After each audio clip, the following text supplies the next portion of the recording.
Hey everybody, sorry I'm late. I think even the hamsters are sick at this point. Definitely some gremlins going on. I just had to change the USB port back and forth on the microphone, and now we're working.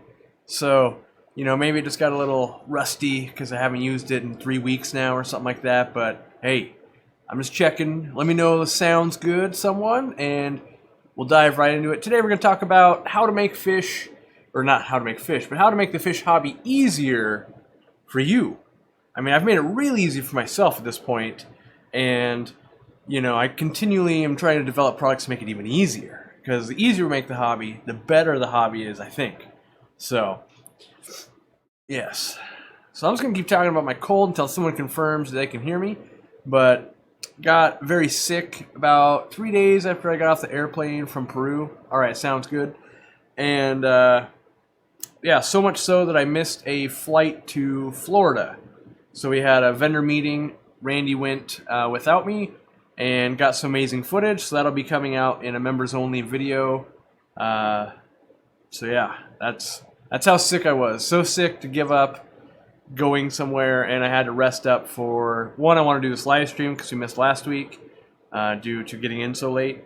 And then two, I'm flying out to Costa Mesa, California to speak on Sunday. So, if you're in California and you're within, like a 72-hour driving range of Costa Mesa, California, you should go ahead and show up. They're hoping that a lot of people will attend this thing and maybe even become members. So that's my favorite reason I go speak at a club. Most of you would think, oh, you get to meet the fans and all that. I can do that at big conventions. My favorite reason to go to a club, though, is to actually bolster the membership so that maybe 50 Aquarium Co-op fans come, 15 of them join the club, and all of a sudden that club got 15 new active members, which, might be 25% population increase and new lifeblood into the auction system and all that. And, yeah, so I'm going to pre-apologize for any sneezing or coughing that goes on, and I'm going to try to do the 2 hours. I'm not promising I can, but I've taken Tylenol, and I've got my water ready to go.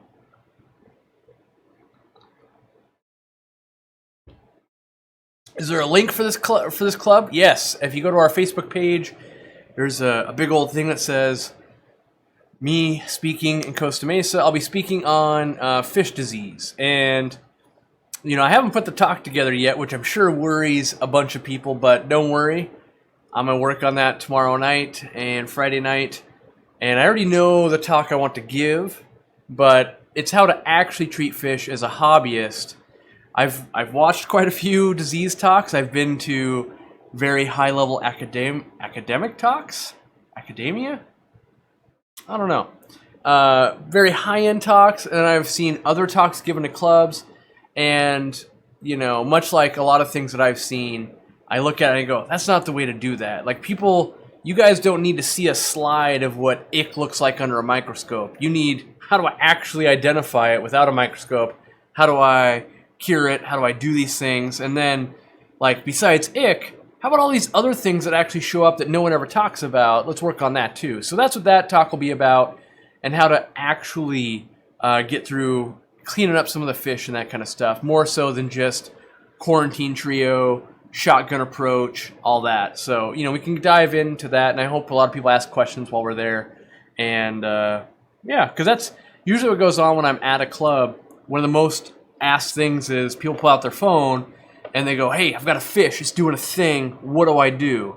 And so I know it's a very popular topic amongst people because everyone gets sick fish. So what's behind that curtain? You mean that purple alien right there? No, that's just the sun beating down. Those are blackout curtains, by the way. So that's blackout curtains. Sun's beating down that door. And if you go watch some videos like where we brought the 800-gallon in, those are those barn doors that swing open. So we can open it up, get a lot of airflow, move giant tanks in and out. But yes, cooking in here. That's why my studio faces that wall as well. It's much closer. That's why I was always unbearably hot in there. So, all right, we're going to talk about the products now, because I think that's products and methodologies are the two ways you could really make your hobby easier. Now, the goal is not to make it so easy that we stop taking care of fish, which everyone says, that's not me, that'll never happen. We can make it so easy, like fully automating the water change systems, stuff like that. I do believe can make you a worse aquarist. And why I believe that is, I think I became a worse aquarist when I automated my water changes, I automated my feeding, I automated so much that all of a sudden I didn't have to be in the fish room, and I would walk in and be like, dang, what's going on here? And then it turned out like, oh, I could have prevented that. So like Dean does a water change system. He can kind of turn a valve, and he has to be in the room. He's still working, all that kind of stuff. And I believe that might be kind of the optimal way if you were going to automate. So, but we're not going to talk about that because most people are never going to have a fish room fully automated and that kind of stuff. That's a whole different topic and video. But we will talk about this madness right here. So this is something I've used for, now it's got to be 10 plus years. Not this exact kit, but I've built them. So let me start. This 3 pieces here has been a 12-year evolution, essentially, from building my own, testing different things, and seeing what I really like. So, all right, it's a Python. So the Python, maybe a gravel vac kit, minus the vacuum part. I know that seems crazy, right? But I run a lot of planet tanks. One end, for many years, I ran my own DIY version of the Python. Hook. This is the hook, if you will. That's what they call it. Right? So, this is a piece that hangs on your tank or pond. You can see it's kind of dirty. I was doing ponds and stuff with it last time. Actually, I had it going outside because I was cleaning the 800 gallon. That video comes out Friday. Anyway. So this hangs on the aquarium, fits reasonably wide, so it'll fit a lot of acrylic tanks as well. And it's all one piece, so it won't leak. You can totally build one of these out of PVC, but I've always had them leak at some point. Maybe not in year 1, maybe it's in year 5, but they kind of fall down and they hit stuff just because you're using them, and they'll break at the joints that you've glued. The other thing that I like to include is the on-off valve. I don't use it very often because I don't like to put a ton of pressure on this little valve. But if I'm running water real slow, so sometimes if I want to flow water through, like let's say I just wanted I just want to run water like a gallon per hour through there, and I could be like, maybe it's 5 gallons coming out here. I turn it down a little bit and let that flow for maybe all day while I'm working in the fish room and just, get a little bit extra water change because I think something's going on, right? So that's this end. This is the business end of a DIY Cory pump thing, right?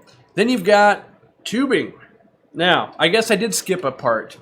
I also have it so that I could extend it if I needed to. So that's why I've got this here. So if I take this apart, I could put another piece of hose on and make it longer.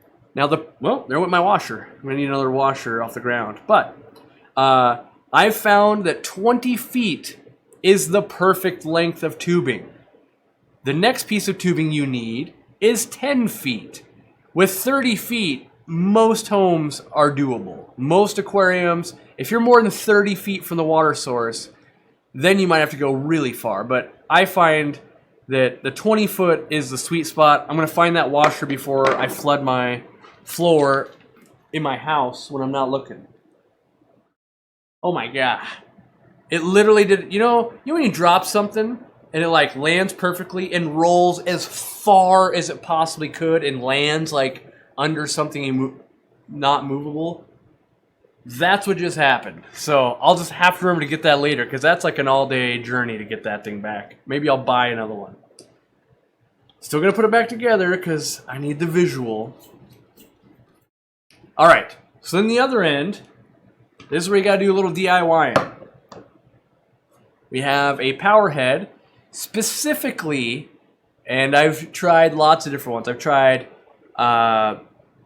mag drive pumps, tried pond pumps, I've tried sump pumps, I've tried the knockoff version, like the penguin version of this power head. So when I make this recommendation of this actual power head, again, it's coming from 12 years of trying all different kinds of stuff.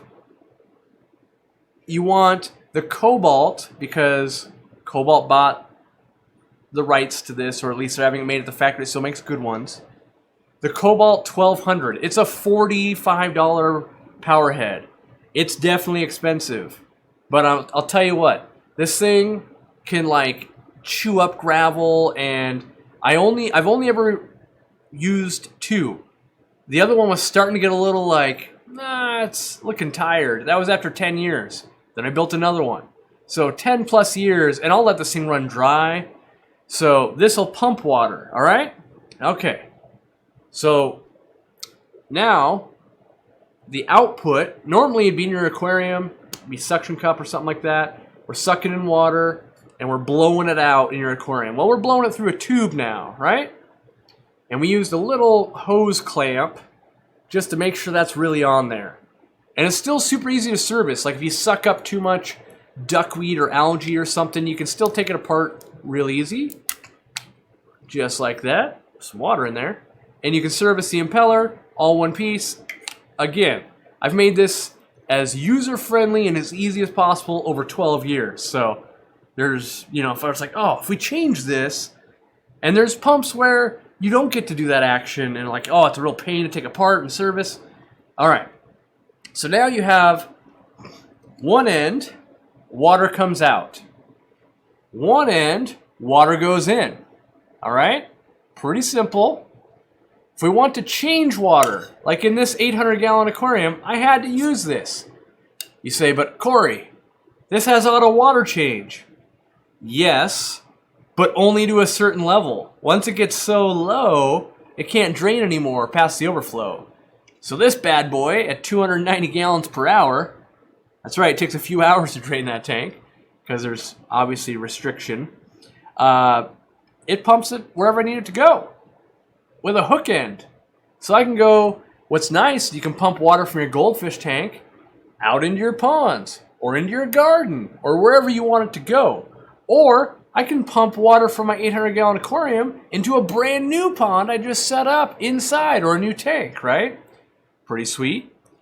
Now you might be saying, all right, I get it, but what if you want a gravel vac? That doesn't have a way to gravel vac. Touché. I always gravel vac into a basin, whether it's a bucket, a wash tub, something. Because if I suck up fry or gravel or anything I don't want going down my sink, I want myself to have a chance to go, oh, let me net that out, right? So you get a gravel vac. Where's my gravel vac? I'm going to go find it, watch my goldfish. I want to make sure I demonstrate this right. Get out of the way.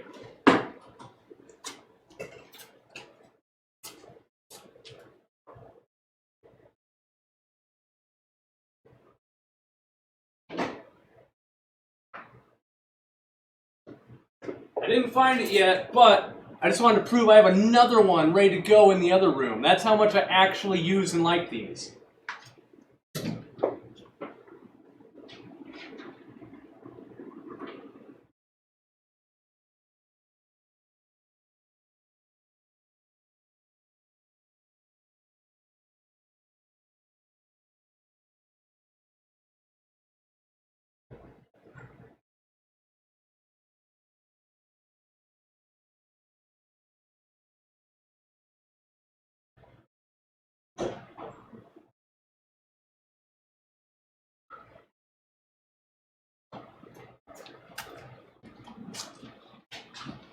Now you're really learning all my tricks.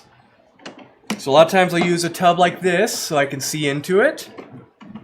I use this on the 800-gallon sump.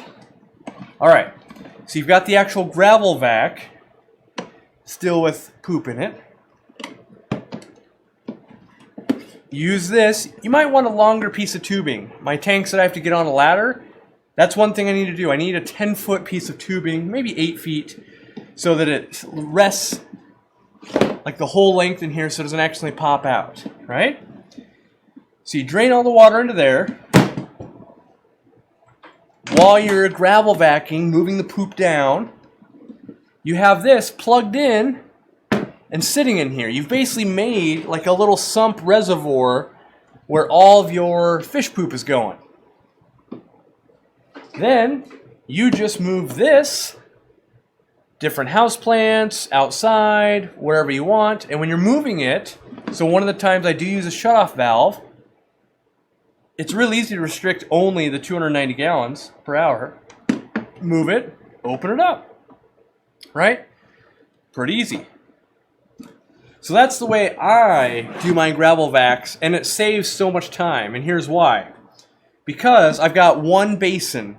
In the other room, I've got several tanks. I can be gravel vacuuming this tank, move on to this tank, move on to this tank. All the water's coming down to here. Meanwhile, it's pumping wherever I need to go. You can also get a much stronger siphon when you have a shorter hose. So going from the standard like 5-foot hose or 6-foot hose to an 8-foot hose, it's going to slow my flow down a little bit. But it's still going to be infinitely stronger than a 25-foot hose that's connected to your sink at waist height. We get to use full-on gravity here. So when your tanks are already like reasonably low and you're going, geez, it's really hard to get suction going really good. That's because you're trying to, think of a straw that's 25 feet long and you're trying to, suck some soda through it. It's going to be really hard. But if you just needed to, to pour that soda down a straw that was straight down to the ground, you're like, well, the soda will do that on its own. I don't even really need a straw. Exactly. Same thing here. You get a way better siphon going. I got some crud on me. So the last thing I haven't talked about, after many, many years of testing, I do believe that Python has the best tubing.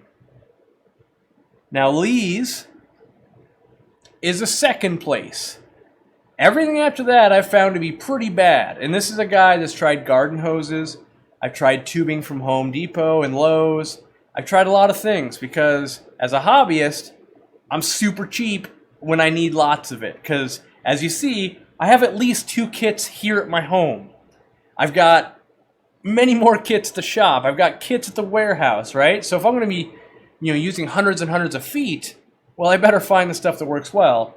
And the Python tubing works really well. The composite of this plastic doesn't get brittle over time. So 10 years later, still malleable, right? Still malleable. And that's what you want to be doing when you're gravel vacuuming and the rocks are tumbling and maybe they're getting close to the top. You just want to give a quick little pinch. By giving a quick little pinch, the rocks drop back down, but the light, fluffy mulm and poop just keep going up. So you just give it the little, yep, like that. And you'll get much faster gravel vacs. Ideally, you're only taking out like 25% when you do gravel vac. But I only gravel vac like once every 3 months. In a store, like my store, every 2 weeks. Different stores, maybe once a month. Depends on like bigger cichlids, all the time, right? Just a guppy tank, not so much. Breeding tank, only when it really builds up because I want the fry to eat down there anyway. But when you're trying to do clarity, like one of the things I could do is I could go in there and I could build a much bigger gravel vac so I could actually reach the bottom. And the more of that stuff I take out, the less it'll kick up into the water. So, but this whole thing is not stock at like any point though, right? Because it's Python hook. Got to buy that separately. You can buy a kit, and then you're going to take it apart, and you're going to add a power head to it, and that's kind of how you make it. And then you need some kind of bin. I usually use a bigger bin than this one, actually. Just what I happen to use. I needed a... Well, let me explain why. Normally, I use a taller, bigger bin, so I can, like, walk away, and it would take, like, an hour of really fast-flowing water to overwhelm this pump. Because this pump can get overwhelmed. If it sucks up all of your algae and everything you're sucking up into this thing, it might stop flowing, and you got to clean it off a little bit. I'm going to cough.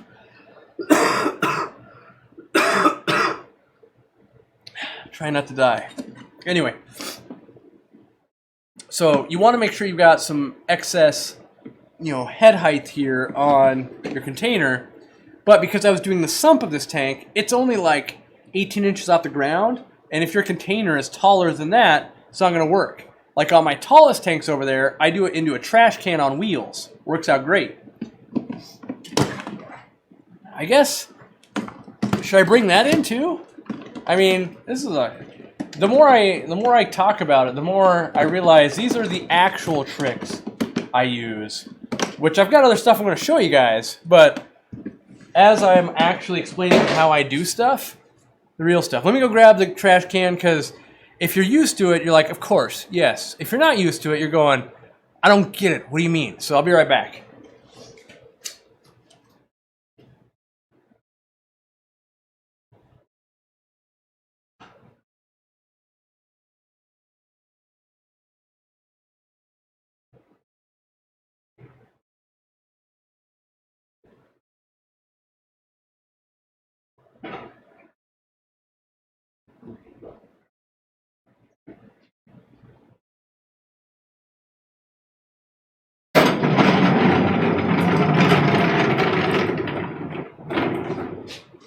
All right, so first and foremost, you want it so it can wheel around. Super easy, right? Really easy. This happens to be, what is it, the 32 gallon. So it's not huge. I've bought huge before.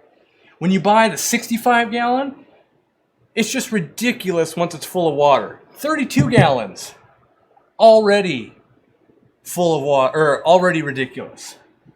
The other thing you want are these wheels.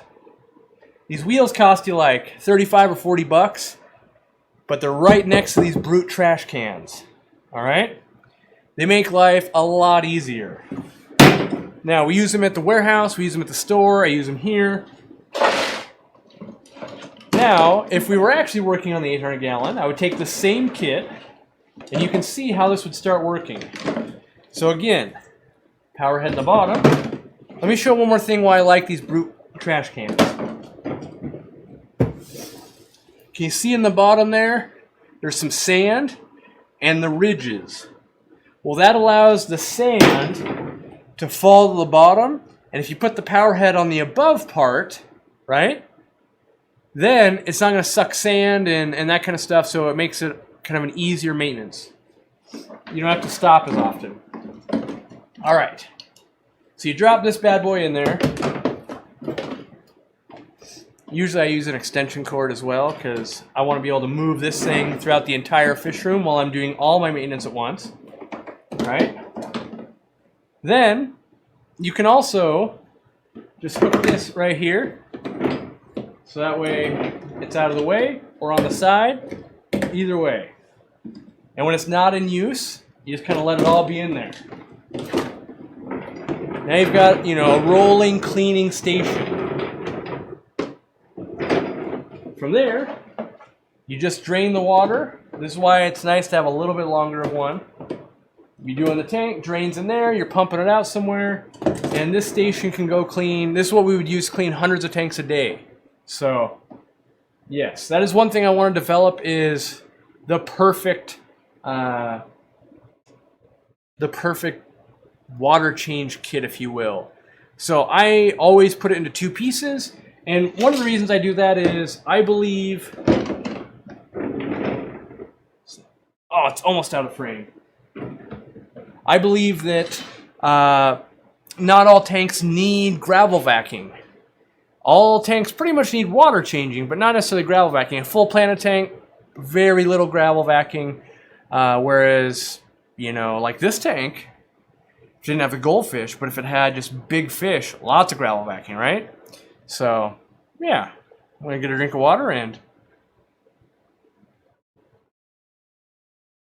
Oh, how do I start a siphon?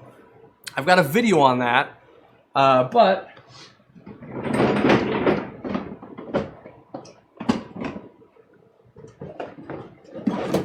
the video is going to explain it way better, because when I'm going to show you, you're going to be like, I don't get it.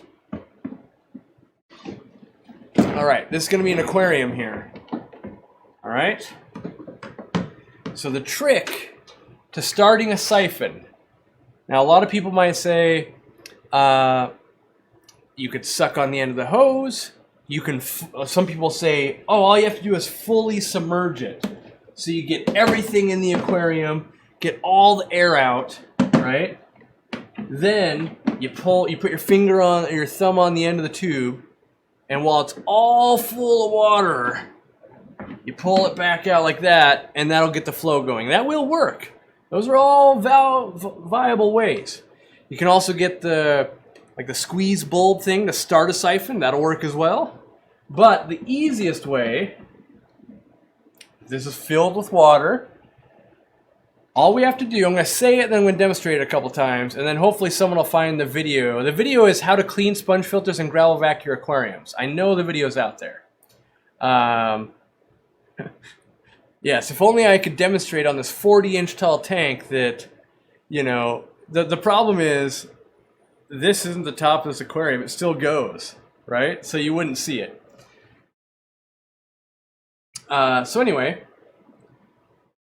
what you're going to do is you need to get the air out of this tube and keep it out of this tube. That's where most people go wrong, is keeping it out of this tube. So, you take your gravel vac. This would be in your bucket, or in this case, maybe in this trash can, right? If I had this filled with water, I could demonstrate this. Maybe I'll do that in a future live stream. All right? You just got to get it down in the water, and you want it to come down at an angle. So you want the open part up top. You're going to put it down, and the air is going to go out as it fills with water, okay? So we go down, and now this would be filled with water. This is filled with air still. No water's moving, okay? Once the green part, the bottom here, gets above the water level, the water's going to start flowing. Now, as the water starts flowing, it's going to suck stuff in. If I leave it like this, it's going to suck water in, right? Or suck air in. We want it to suck water. So, what you do, you get it in there, it's filled with water. I need to go this way to show you. My aquarium, okay. So it's filled with water, you lift up, water starts flowing down, and while it's doing that, you go, uh-oh, water's flowing, and go like this. So now, you brought it down, got the air out, filled with water, the water's still flowing, you've started your siphon. I bet I could demonstrate that, but I don't have that kind of time today. Watch the video that we linked in the chat, and we'll get you there. All right, I'm going to answer some super chats and some questions, and we'll move on to some other products now that my hands are like I've been cleaning aquariums. All right, where are we at? Ooh, Corey said tacos on him for all one-year members. Everyone thank him. I probably did say that. I think I believe it. I'll stand behind that. 2 dwarf platies and 4 panda cories too much? Too much for what? Seems random. It's like a 5-gallon, maybe. Jim Smith, thanks for the guppy salt advice. Still 1 tablespoon per gallon with marine salt, no plants. Should I ease into it or all at once? So the backstory on Jim. Jim's buying guppies from a store. They're not lasting very long. I would go right from the beginning. Go ahead and do it. Don't ease them into it because they're probably already missing it. That's why you're losing them. Although I wouldn't be doing the teaspoon per gallon with the marine salt. I'm not sure the dosage I would do. I would probably do like 1 cup per. Let's see. It's 2.5 cups per gallon, I believe.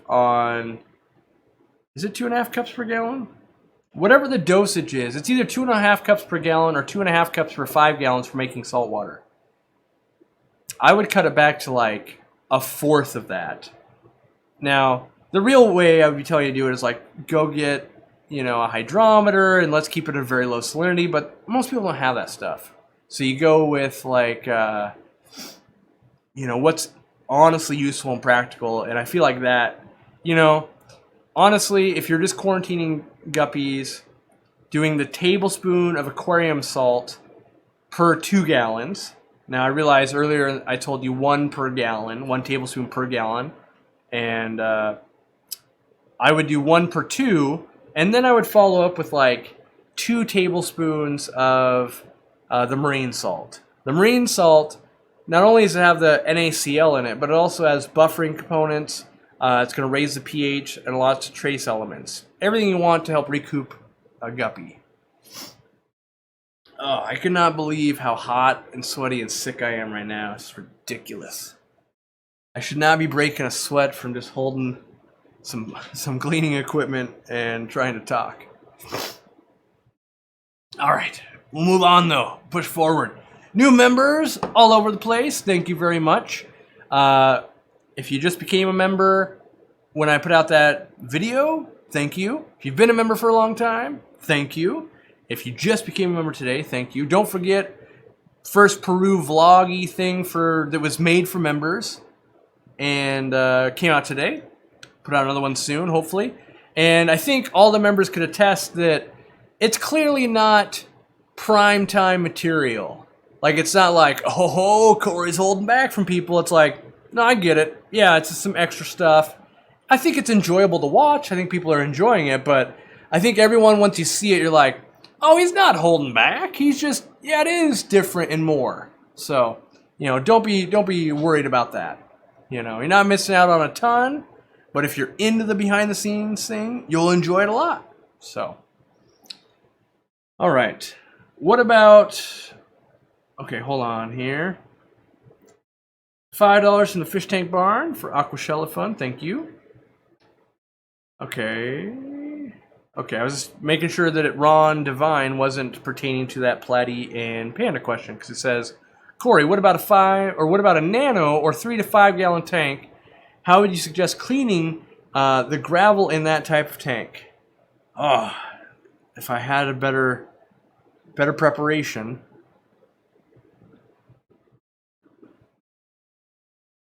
You need to make, well, there's 2 ways.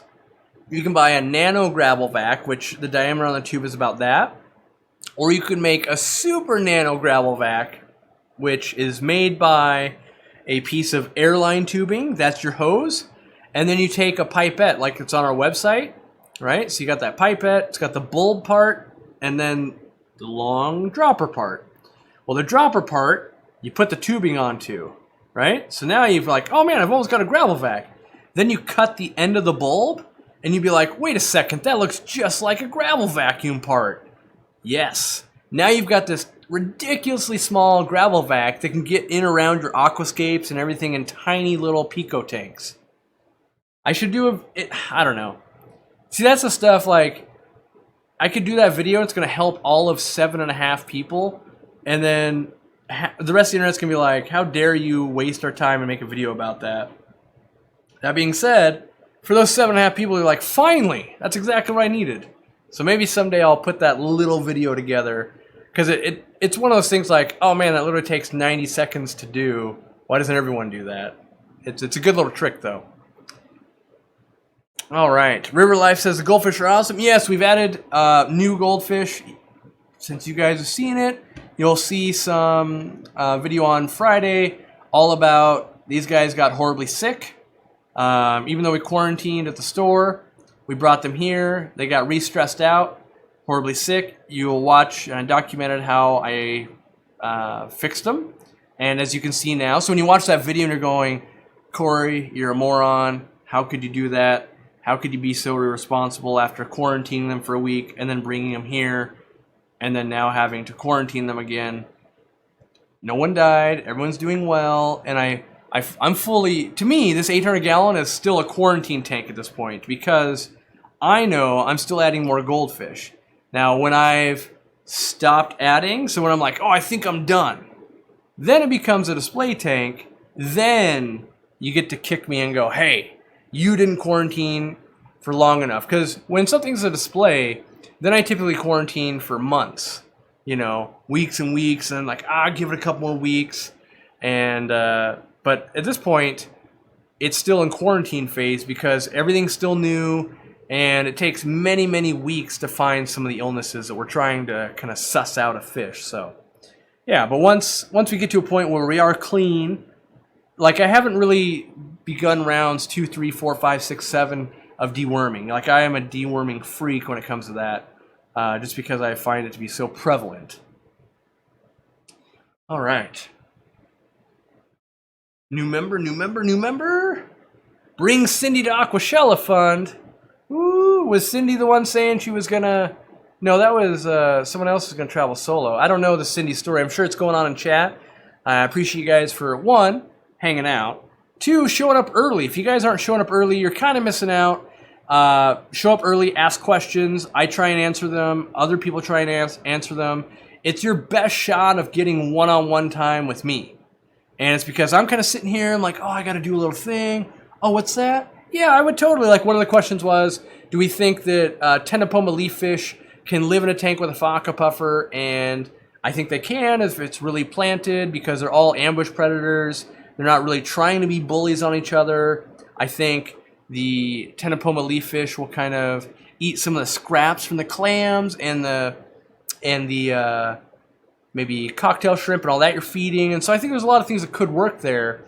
But I'll probably never make a video about that. And so that's the best way for that person to ask me, was right in the chat there. So that's what we do an hour before we go live every time. And I realize you guys probably showed up.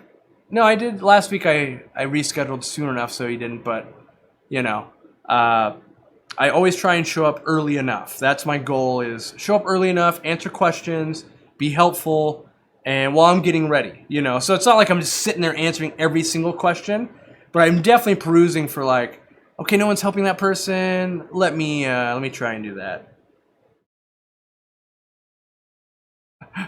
Oh, my wife has chimed in on what the Cindy is.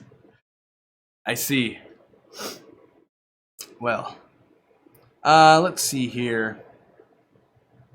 I'm moving on. All right. Moving on into more products. So other ways you can make your kind of hobby easier is, I think, to stop overthinking things. So I kind of went over that a little bit in a video that's coming out on Friday. I don't know how this...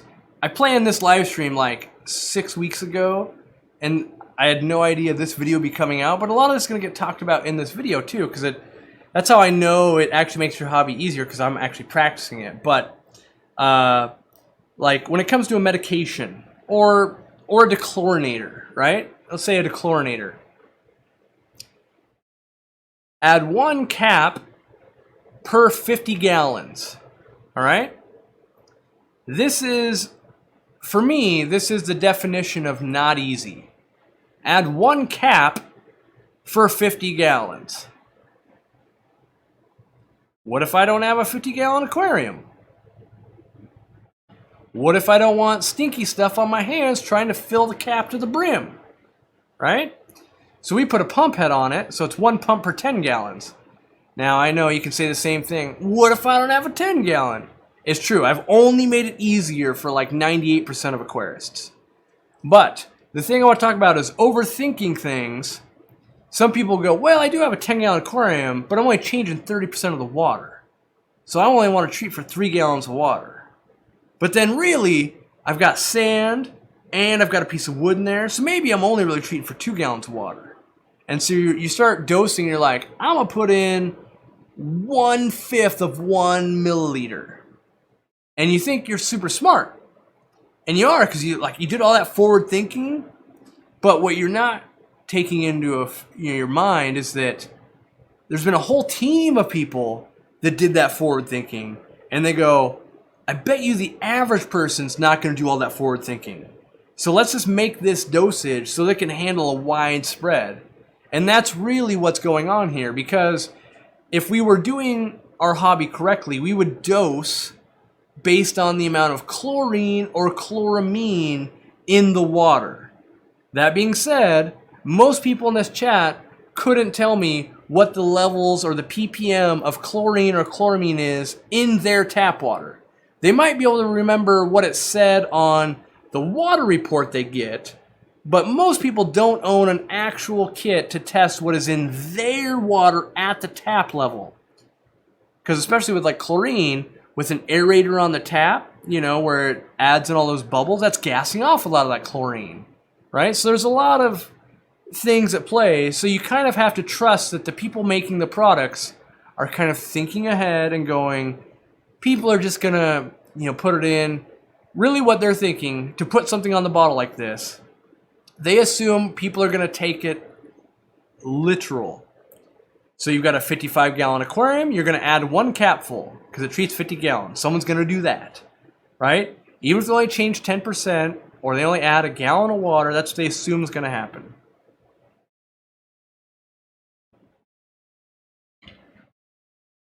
So, that's why you also see on a lot of the chlorinators, you can overdose by 10x the amount and it's still not lethal. Because, in general, when we sample large bodies of people, we make mistakes. And in the video you'll see on Friday, I triple checked my dosage on there because I put dang near 40 pounds of salt into that aquarium. And I kept just going, this is way too much. It's insane. But every time I did the math, I'm like, no, it's correct. It's just so foreign that it seemed wrong.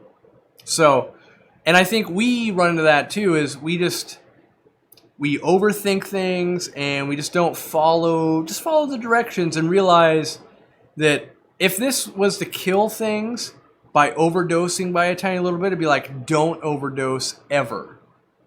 Now, I want to point out right here, it does say, do not overdose. But what does the line before that say? It says, dosage can be repeated or increased up to 5x within a 24-hour period. So don't overdose, but you can dose 5 times stronger than you would possibly need. So they're trying to cover, like, well, we told you not to overdose, but it's not lethal till at least over 5x overdose. So yeah. But we like to make it easier by adding a pump head. You guys can do that too. Like when I was a hobbyist, I found ways to do it. I think I've got a video called Prime Hack, where I'd put prime, I'd mix it down, I'd put it in a squirt bottle. That was back in the day where I only needed to make 1. As a hobbyist, I only need to solve this for 1 hobbyist. Now as a business and YouTuber, now I feel like, I gotta solve this for like the world.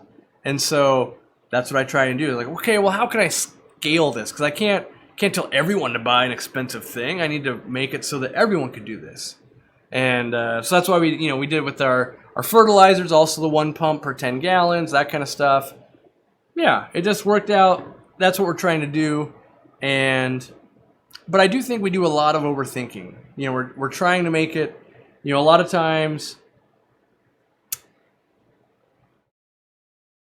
like maybe we're getting angelfish or something, and we're so focused that the fish comes from the Amazon and all that, and we're so certain that they want a pH of 6.4 or they're not going to breed, that we totally miss the fact that, well, they were bred in Colorado at 7.6, and now they're horribly stressed out because you didn't give them that, right? So a lot of times, like, just do what your store is doing. Or the breeder's doing. We definitely have had, the showdown, if you will, where someone will come with a book, and they go, well, the book says this. I'm going to do what the book says. And we're trying to tell them, like, if you do what that book says, it's going to kill this fish. Like, we know this fish is living at 7. It needs to live at 7. 6.2 is not going to be good. This is your first aquarium ever. 6.2 is going to be very difficult for you to maintain. Right? So, uncomplicating things is one of the best ways to make it easier. Copying someone who's successful, copying a store, copying a breeder, that kind of stuff, and just kind of using something that's successful and going, how can I replicate this? And, nature is successful as well, but, and I'm saving that for what do we learn from nature, but nature kills more fish than any of us. Like, that's, nature's great. Like, until you start seeing, there's 5,000 fish gasping because they're going to die in the next week because they're drying out. Or like some of the fish I have back in the fish room that I brought back from Peru, how they're all beat up because their fins get eaten off in the wild. Like, it's not all great in the wild either. Like, there's a lot of stuff going on there. So, nature is a great example of some things and taken with a grain of salt on some other. So, all right. I'm already excited, Yana. She said, well, I assume it's a she. I don't know if Yana, because like Yannick is typically a male name. Yana could be male too. I don't know. Either way, he or she doing a Lion King Pride Rock themed tank, have a yellow Dumbo betta as Simba, any safari looking nano fish. Recommendations, I prefer something uncommon. Safari looking. I'm trying to think of like what possibly, and I'm saying possibly because I'd really have to put my noodle on this. What about a freshwater bumblebee goby? Like, I feel like they're little cartoon animal jungle character looking things. You know, and like a coolie loach looks like a snake, but I don't know if that's really jungle vibe. I feel like if I really thought about it, I could probably think of some craziness. What is some craziness going on? I don't know. I'll think about it. And Yana, either A, hopefully I'll have a better answer for you when you show up to Aquashella, or B, next week in the live stream, the hour before the live stream goes live, maybe I'll have a better answer for you. Because I feel like there's something cool. I was actually thinking about doing, and don't steal this, Aquapros, like a World of Warcraft tank. Mostly because I really thought it'd be cool. I want to do a Murloc tank with like mud skippers and then build like a little hut, because in World of Warcraft, Murlocs always have like a little hut they live at. And I just thought that could be above water, and I thought it could be fun and cool. And then I was laying in bed this morning just like trying not to become a zombie from being sick. And I was like, I just don't think I'm going to have the time to ever pull that off, unfortunately. So I still want to do it though, because I think it'd be cool. Ooh, Leopard Danio? That's kind of a... So Eric Sherman says, Leopard Danio. That might work. I mean, it's small enough, but I guess I don't feel like those are uncommon. So that's... My mind would be like, it's not super uncommon.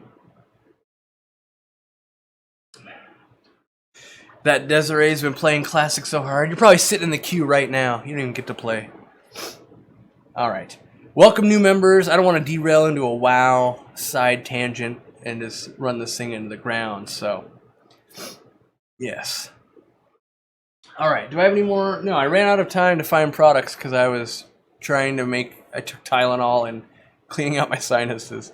So now I just dive into normal questions here. Hopefully that, well, one, ask questions if you have a specific thing. Like if you have a specific thing in your hobby where you're like, oh man, this is the part I hate the most, ask me about it, and I probably have some tips on how to make it easier. Because working in a retail store for over 10 years, I've heard it all. Like, oh, I don't want to do this, I don't want to feed, I don't want to clean, I don't want to do that, I don't want to do that.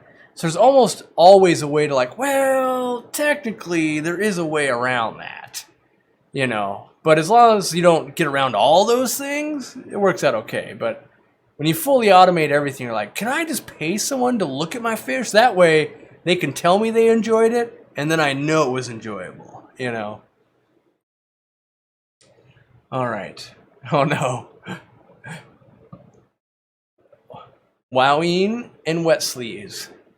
My dream tank is to do a Naga/Queen Ashara tank, and I'm enjoying Classic WoW. Yes, I am playing. I've played very little. Well, let me quantify that. I'm level 14, which for me is very little. So I've been very sick, and I need to put this in perspective here. So, if you guys have been following me for a while, you see that I can live stream for 8 hours like it's nothing. I can also play WoW for an incredible amount of time. And so, like, I was checking out some of these Twitch streamers as I was answering emails and doing work. And in my opinion, by the way, Okay, let me preface this by, I also think I'm not a very good streamer. All right? So I don't want it to be like, this guy thinks he's amazing and he thinks other people are bad. But watching the streamers, they are incredibly boring because they're not putting on a show, in my opinion. They're playing a game, and then every once in a while they'll be like, oh, someone here says, Zebra Daniels, what's up? You see a lot of that. And so I was like, wow, how are hundreds of thousands of people watching this? But then what I was actually looking at is all these like super hardcore, you know, gonna be world first to 60s. They were dropping out at like 24 hours. That literally, I mean, my wife can attest to this. There were 3 months of my life where I played 22 hours a day for the high warlord grind every day. 2 hours of sleep, 22 hours of work. And I call it work because it's the best thing I ever did, because that has conditioned me to work that hard in business. There's definitely days where I just put in insane amounts of hours, and I don't give up because I know I can do it. It's like, no, I did that for months and months and months on end. And if you can do that, and so that was a schedule I found that like worked consistently. There were definitely, like, I think I could legitimately go at least 3 days without sleep if I had to. You know, that's what some of the world leaders are doing right now. They're going days without sleep, and, you know, I don't know. I guess I'm underwhelmed at what the streamer scene is.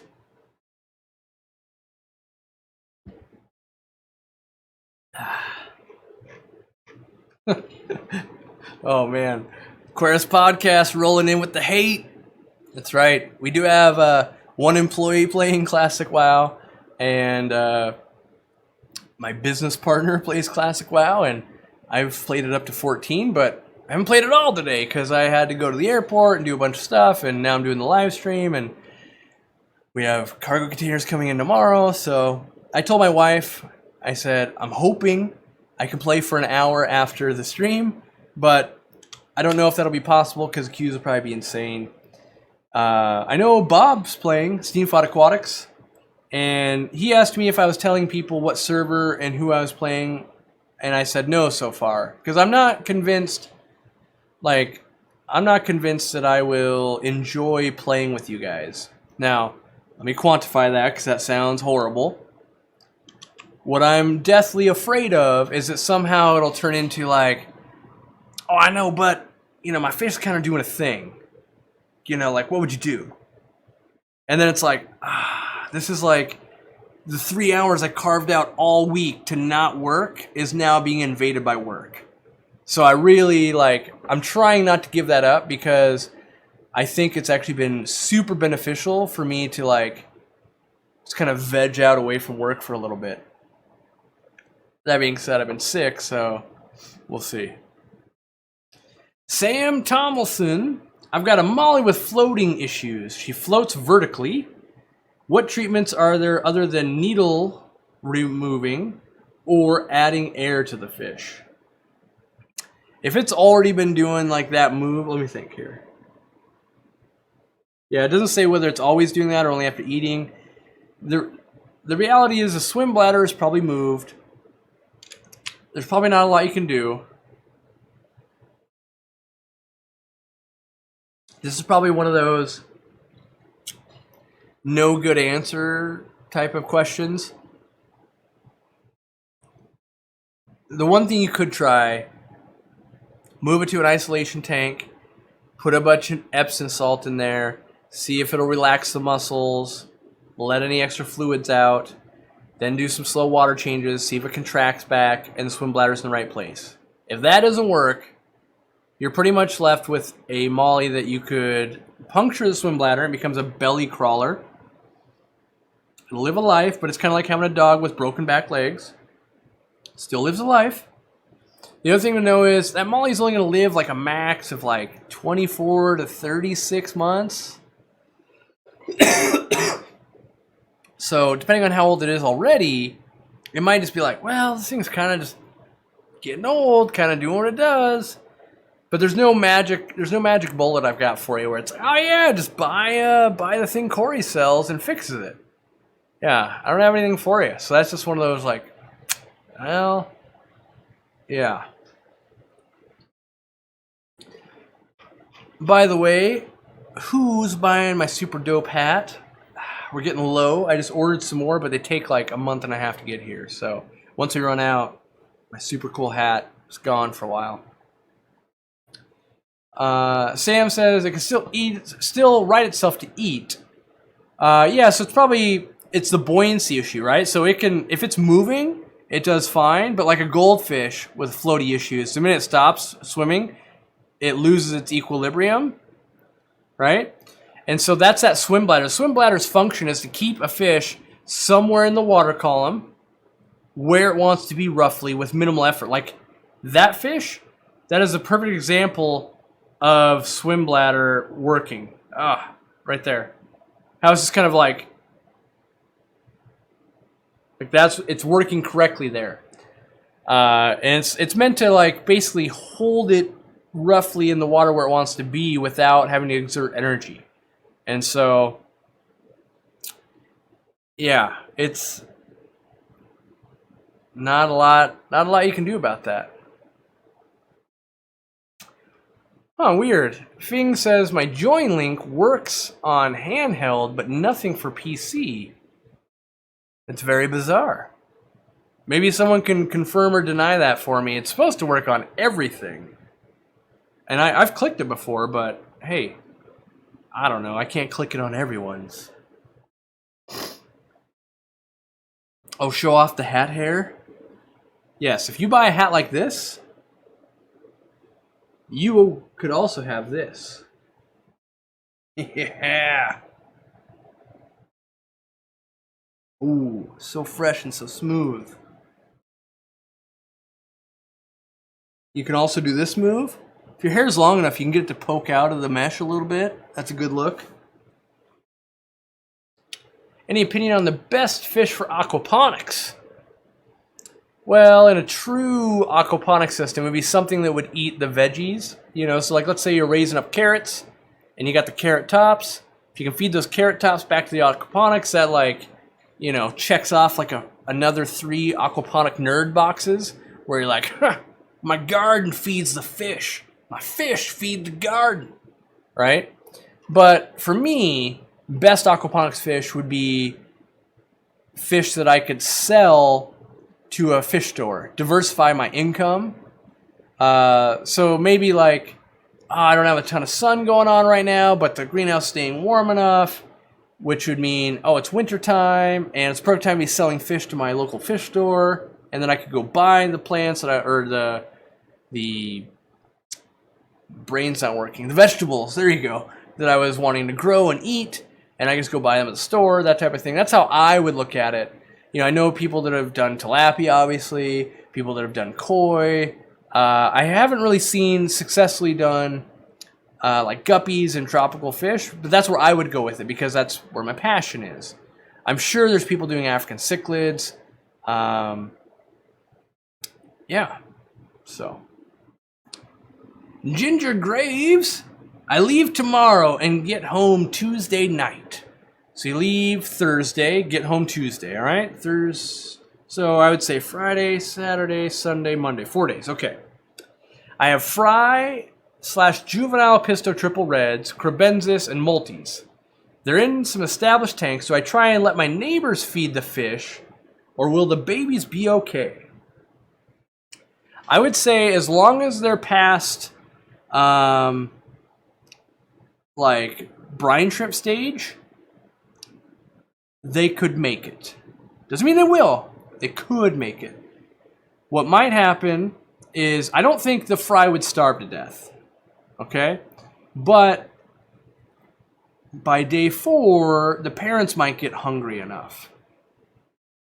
To be fair, I'm assuming you're colony raising them. They could all be in their own little tanks, so that might not be an issue. If you're gonna have... That video hasn't come out yet. Dang it. Alright, Ginger. I'm gonna spoil a video because you super chatted $20. You've been a great customer. You've been a member. And this video isn't gonna come out for like another few weeks. And you need this info desperately.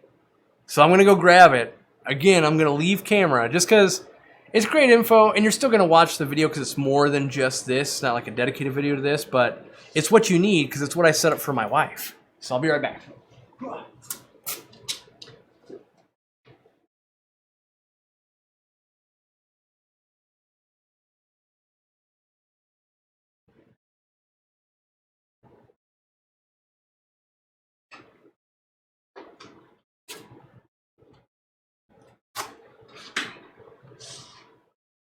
All right.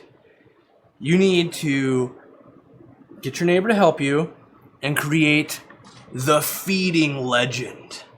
All right? This still has the plastic from being on my fridge, but every aquarium got a dot. You know, like those dots you see at like a garage sale, also in Dean's Fish Room. And then I laid out what the dots mean. So if there's a dot and there's a number, right? That means 2 of whatever red is. All right, so the dot above is red and has the number 2. This means to feed the fish tank 2 cubes of Cyclops. How do we know that? Red means Cyclops, right? If it was a different color, feed that type of cubed food. If it's a different number, feed that many cubes. So for instance, this aquarium, before I had all the extra goldfish, had a 4 with a blue. That means my wife put in 4 cubes of brine shrimp every day. You could do the same thing and just stress the importance of please, please, please, please, please only put in whatever it says on the days you visit. If you can't visit, if you can only come over once while I'm gone, just feed the 1 day while I'm gone. Don't make up for the 2 days before. Don't make up for tomorrow when you're not going to come by. Just do what it says that day. And so in some of my videos going forward, you'll see that all of my tanks have these little dots on them now, so that when I do travel, my wife can just roll in and go, oh, let me just feed these frozen foods. And why do we do the frozen foods? We do that so that it's measurable. So you have fry, if they're in small tanks, you might have to go with like cubed Hikari baby brine. It's a pretty small cube. That might work out really well for you. And just you're not trying to like put growth on and all that. You're just trying to keep them fed. So all you want to do is put enough food in there so they're not being hungry. So yeah. All right.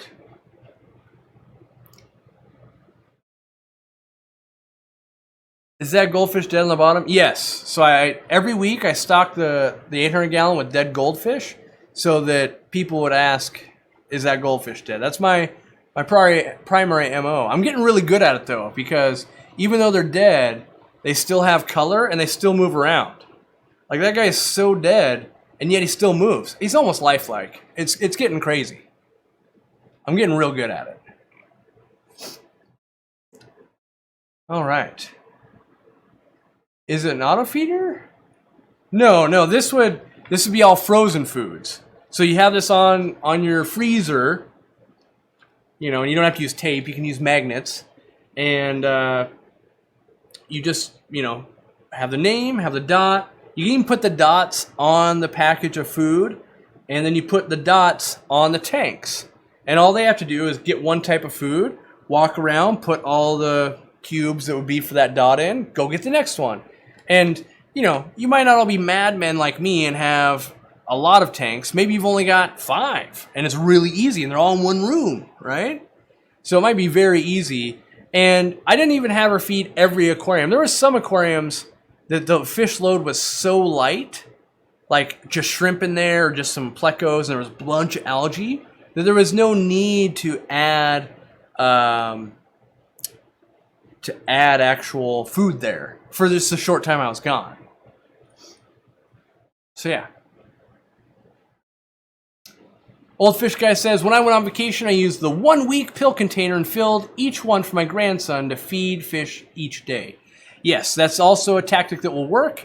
My thing is, frozen food tends to always get eaten up. And I have had lots of customers that have tried that method, because that used to be my go-to method. And there'd be a lot of people that would overfeed that way, which They can still overfeed with frozen food because they can put more frozen in there.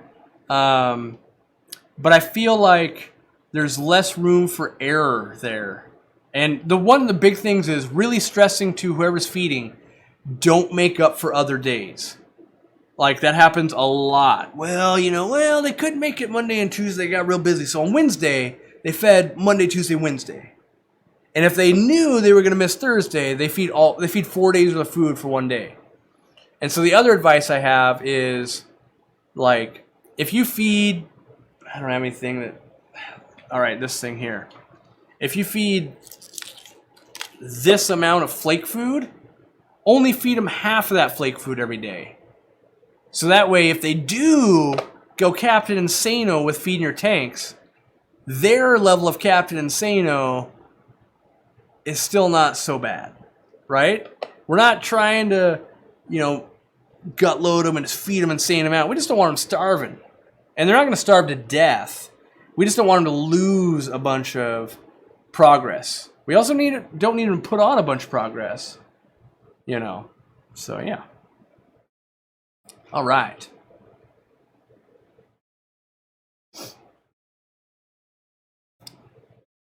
All right. I'm planning to build out a peacock cichlid tank. How many would you recommend in a 55-gallon?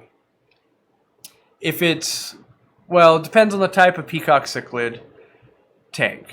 Now, what I mean by that is, if it's a species-only tank, which is what I would typically do, I would do something like 6 males, 12 plus females, and then I would remove extra males until I got to the one dominant and one subdominant one I want and breed the whole colony and strip fry and raise and sell them.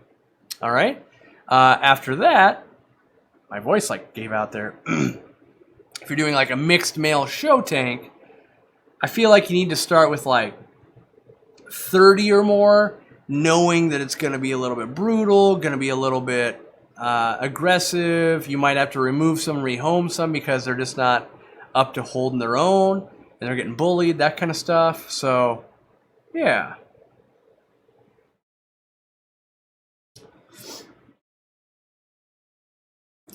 David is concerned about the goldfish.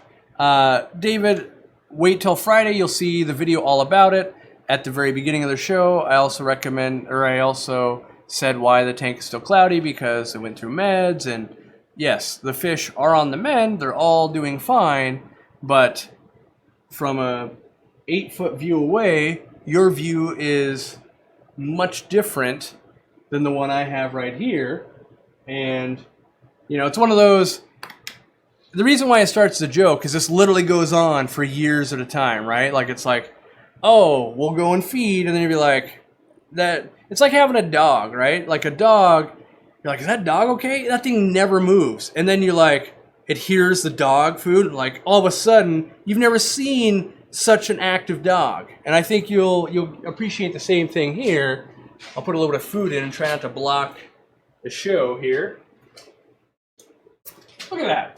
I just want to point out, I didn't even get the food yet. They already know I'm going to do it. I think they can hear when I say I'm going to feed them. That fish was over here. That fish is the first one waiting for food, by the way. Just want to point that out.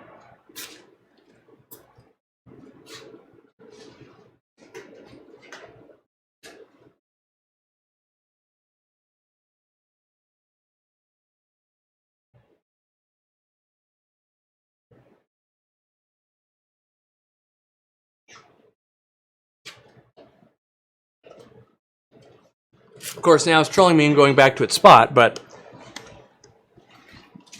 and the food I'm feeding them at the moment is these extreme big fella pellets. So, yeah. Don't fall over. That fish is going to troll me now for the entire live stream, which is good because it's on camera and I was trying to prove a point, but that's what happens. Yes, it is hot in here for sure. And I have a fever and a cold and doing my best. So, did I trim the new goldfishes when? No, I have not. So trimming of a wen, which is what this person referenced to as the brain. One, you want to make sure the fish are in peak condition. which means they're not stressed out. They've been eating really well. We've been building their immune system and all that. 2, you want to make sure that you've got a great quarantine tank. 3, for me, I want to make sure I do a great video and I have everything lined up to really educate. So I've got to line up a bunch of those steps before I can improve its vision. And what happens is the fatty tissues, you know, imagine they're kind of growing out of their forehead. They kind of grow over their eyes. And so there's points where they can only, like, imagine if it's like wearing a mask with only like pinholes in it. So your vision's very limited.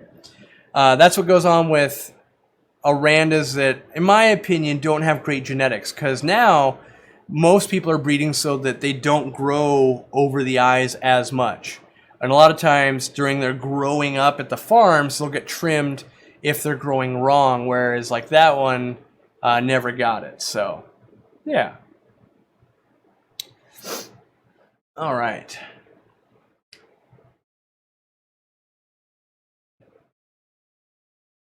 Yeah, that goldfish is... I love how it moved when I was getting the food. I swear they can like sense stuff because they're good at trolling me. Now they're eating away. But I usually always wait to feed them till after the stream because it clouds up the water. This guy's putting on some serious weight, by the way. All right. Let's see here. Can fish shrink in size? Well, I mean, their bone structure won't go down, but they can definitely lose a bunch of weight and they become like a gaunt type look. So, kind of. They can get a curved spine too. Sometimes that can make them look like they've gotten smaller, if you will. Yeah.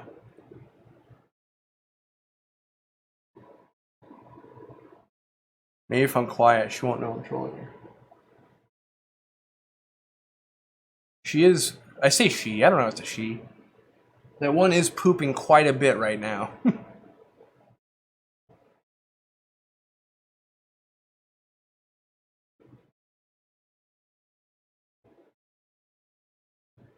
All right. I can watch the goldfish on my own time. So yes, I don't know where we're at, but how's Murphy doing?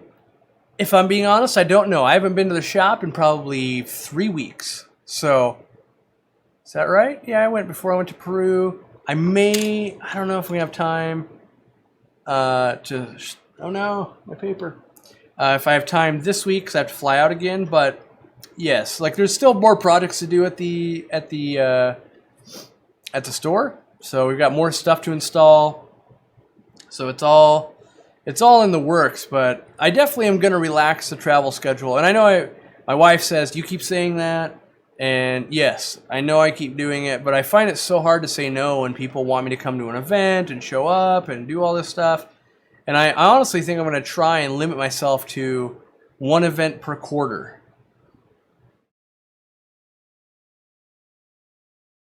Which is only 4 events next year, which is going to make it very difficult. But, I mean, not difficult as in to pick which 4 events and that kind of stuff. But the amount of traveling, it's not healthy, you know, for my body, for relationships like my wife and coworkers and that kind of stuff.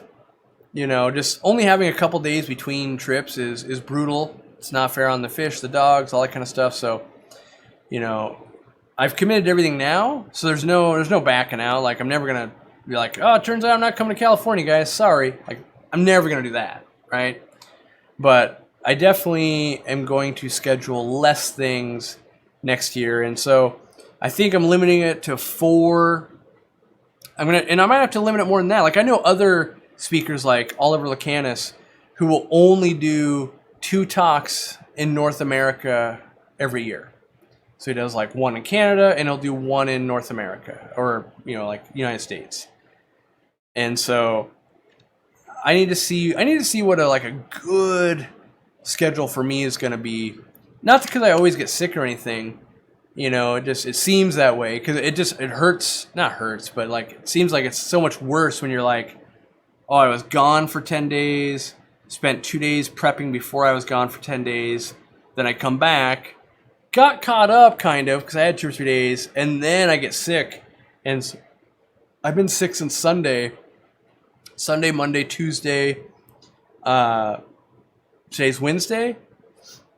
I mean, clearly you see the amount of sweating, and you can maybe even hear it in my nasally voice. I mean, I went and worked today. I had to drive the U-Haul and pick up. So it should be in stock now. The Zis filters and that kind of stuff that we were out of stock on are back in stock. Yeah, so, you know, but I'm definitely not up to par. And what I need to be doing and what I have been doing is resting, because my whole goal is be in as good a shape possible. And I say shape as in, you know, I have to deliver a good presentation to the club on Sunday in California. And that's my primary goal. Don't let down anyone who's going to drive, you know, a real long ways to come and see me. So, yeah. And I think, you know, if I dial that, okay, where am I going with this? I'm getting rambly, and it's not good. So I've been home from Peru for a week. Is that true? Yes. I haven't shot a single minute of footage since then. And the reality is I'm not going to film anything tomorrow, and I'm not going to film anything Friday. I'll be out of town Saturday, Sunday, and Monday. And so Tuesday I get back. Probably I'll have to do a bunch of work because I was out of pocket for 3 days. Which means now it's Wednesday, and I'll probably be focused on doing the live stream and maybe a few other little things. So that means the soonest I could potentially film another video for you guys is next Thursday. And that's only because I went out of town for 3 days to do a speaking engagement. So you can see, like, wow, that literally takes an 8-day span to do a 3-day thing. And what it puts a lot of stress on me, because like right now, I'm like chomping at the bit with Jimmy, like, okay, we got to get the footage from Dean. We got to get some of these Peru videos ready. Yeah, I've got some vlogs ready, but like we're running out of content. Like we have content, but it's run out. I need to film some more, but I can't, type of deal. So yeah, and I think it'd be a lot easier, and I can do a lot more in the fish room that I want to do, that, you know, more breeding and that kind of stuff. You know, and there's a lot of stuff we're just not filming too. You know, I think 3 or 4 times now, Nick, who works at the store, has spawned goldfish in the store for us. We've raised them up. Never once documented it, so we want to do some of that stuff. Just because I think people enjoy seeing goldfish breed and how to do it and how we're doing it, right? And then I think they'll appreciate that someone who's the age of, like, I think he's 21, maybe 22, has been doing this since he was like 12. You know, well, that's not true. Well, he might have been doing this since he was 12, but he's been a long-time customer. Like, I knew him before he could drive, and now I think he's 21. 6 years. He's been coming to my store for like 6 years, so that makes sense. Yeah, if he was 15, yeah. So anyway. All right. I drove 3 hours to Chicago Aquatic Experience to meet you, and you were in talks all day, so I didn't even get to see you. Had a nice talk with Jimmy, though. Well, that's no good, CMPI. And I will say this. I spoke twice, I think, at the Aquatic Experience. And I know there were some people that didn't get to meet me, but we did hand out well, it depends on which Aquatic Experience, but the one where I spoke twice, you know, we gave out over 1,000 shirts. So, you know, I'm always sorry when I miss people, though. And the people around me, and if you come and, you know, ask Jimmy, ask other people, they'll tell you that literally on those days where I'm not in, let's say, a talk, maybe 20 minutes for myself. And usually that's even me eating and someone talking to me, like, while I'm, like, eating at the concession thing, like, you know. So I definitely put in every hour I can, every minute I can at those conventions, because I look at it like I flew out as well. Like, you drove 3 hours. I flew 6 hours, or probably only 5 or 4 hours. But I'm only there to hopefully get to talk to someone like you. So I'm disappointed to hear that we didn't even get to meet, because that's the whole reason I come out, to meet you guys. So, you know, I hope if you come out again, you know, definitely let me know you're that person. I'll be like, oh man, so sorry. And you know, but it is getting harder. I won't say that, I won't deny that. Like, the lines are getting longer, more people are showing up, but we're doing our best. Like this time, I mean, I don't want to spoil it yet, but I believe we'll have a brand new, like, I don't know what I want to call it, like a swag item. So like what do you call it? We have a new thing we're going to give away that we've never had before, we've never sold. I think it's super cool, but it won't be a shirt. Because one of the things is, signing the shirt slows down the line by a lot. So we're going to try and go with something I'm not necessarily signing, because it's kind of awkward. Like, half the people, well, I have no idea if it's half the people. Some people genuinely really want my signature. But then there's these other people where you're like, oh yeah, here's a shirt. You want me to sign it? And it's kind of like that awkward. They're like, yes. You know, and it's like, oh well, you know, I kind of want to be like, oh, well, if you don't want it, like, you don't have to have a sign or anything. Like, you know, it's fine either way. Whereas if it's like something that's not always being signed, I think we'll end up doing like 1/3 the amount of signatures, and we'll get way more people through. And it's not that I'm trying to just like cattle call people like, oh man, as fast as we can. I just want it to be like productive interaction, I guess. You know, where if you're just standing me watching me sign, that's not productive, like having a conversation, right? Right? I don't think it's as productive.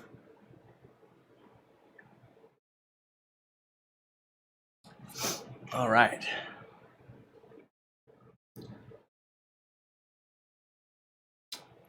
Twin Reaper says, do I need a bigger tank? I don't see any previous mess. Wait, I want to meet him. Don't know what tank size you have. But kind of the answer is always like, we all want a bigger tank, right? All right. I'm going to answer some super chats because I've been missing out on those while I've been ranting. Where can I get a bronze goldfish like that? It's awesome. Not like I have a tank for it or anything. Asking for a friend. Besides, want to throw a super chat and blow a kiss for Candy. Well, thank you. You crazy? The bronze goldfish, I think we bought as chocolate ranchos. Yeah, we just bought them as chocolate ranchos. And they get that bronzy color, and when they're young, a lot of times you buy a not a very dark black, smaller ranchu, they'll turn into that anyway. But yeah, they shouldn't be too hard to find because I don't think they're that sought after. Whereas I'm trying to put my goal with this tank, by the way, I guess we could talk about that, is I want it so they don't all look the same. You know, I want it so to be like, oh, so hopefully you could be like, oh, the Aranda that's mostly black and red. Oh, you mean that one? Or like the goldfish that's laying down over there, like the calico one that's being extra mopey, you know, that David was talking about. Like, I want it so that they each kind of have a, you know, like, oh, big red over here. You know, that's what I call that one, big red. You know, that kind of stuff. So they get like a personality to them, and how's this fish doing? But yeah, the bronzy color ones are usually not that sought after, so they should be kind of leftovers when people bring in high-end goldfish. Headed to Seattle this weekend. Still want seed shrimp. Ken Dyer, yes, I would love some seed shrimp. So, as you've heard at this point, I'll be out of town. That being said, if you can drop it off at the store, which you're going, well, I assumed you're going to the store. Let me back that up. If you're coming to my store anyway, yes, I would love some. If you give it to Robert, Robert will come over and give it to my wife, and I will put a sticker on where I want her to put those while I'm gone. Now, if you weren't already going to my store, and it's probably going to be a bunch of work, maybe we should postpone it, because I don't want to put you out for a bunch of work, and I'm not even in town. Right? But if you're already on the way and you were going to stop by the store, if you just hand a bag to Robert, Robert will bring it to my wife, and then she'll put it away in the fish room for me, and hopefully I'll get those seed shrimp going. That'd be good. All right. Keep catching up here. Can you use a CO2 diffuser with an air pump? I don't know, Aquatic Addiction. I know that, I don't know if I have them in here, but the CO2 diffusers we sell from, my brain, come on, catch up. Aquario. They also make a air diffuser that's very similar, but it is a different membrane. And it makes very fine bubbles. But I don't know if they're interchangeable. I think the big difference is going to be the operating pressure. So typically a CO2 diffuser wants about 40 psi, where much lower psi for air. But if you had a higher pressure system somehow for air, like you were using a compressor or something like that, then yes, technically you could. I don't think the gas is important. I think it's the pressure that is determining what's going on there. All right. Yeah. Oh, wait. Ye crazy. If you bought $1 a gallon tank, can you do something to decrease the chance of seam blowout? I personally think it's overhyped. So I've bought an insane amount of $1 per gallon tanks. I don't think I've ever had one blow out. I think Dean has had one seam that was bad on one he bought. I think for the amount of tanks that are getting sold, we're seeing very few defects. Yes, every defect's getting posted to Reddit and Facebook and all that stuff, right? And so we're seeing a lot of them, but for everyone we see, there's thousands of being sold that aren't having a problem. But I don't think there's anything you're going to be able to do to increase your chances, other than, inherently I would say $1 a gallon sale attracts a buyer who doesn't use a normal stand. And what I mean by that is, a guy like me might walk in and be like, I need 20-gallon tanks, and I built my own stand out of 2x4s, and it's good enough, but it's not perfect. So I think that, and so what I think there is you're going to get, with that little bit of not perfect, you're going to get a little bit more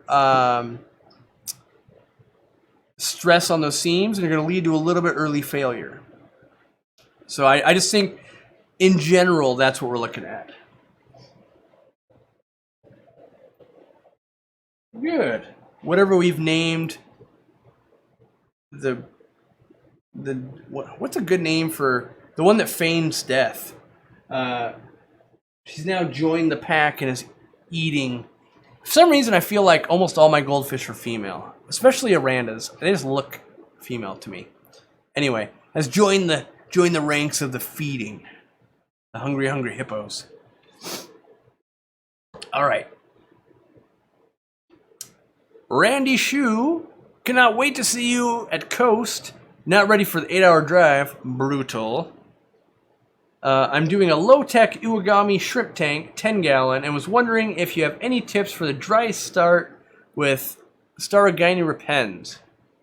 My advice, Randy, honestly, is don't dry start. You can. But to me, what analogy can I possibly use?